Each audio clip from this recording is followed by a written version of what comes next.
Mariing kinundena ng Office of Civil Defense ang paggamit ng Emergency Cell Broadcast System para sa political campaign.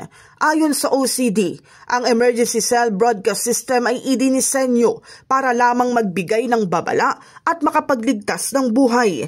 Kabilang dito ang lindol, tsunami, bagyo, pagputok ng bulkan at iba pang banta sa kaligtasan ng buhay.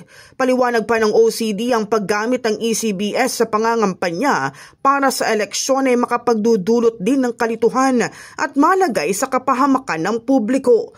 Nakatanggap ng mga ulat ang OCD na sa ilang lalawigan ay gumagamit ang ilang kumakandidato ng ECBS upang sila'y iboto.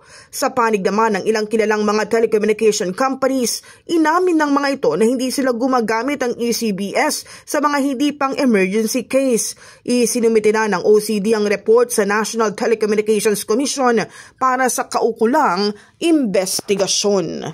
In the heart of changing lives, ako si Brigada Kath Austria ng 105.1 Brigada News sa Manila, the Music and News Authority.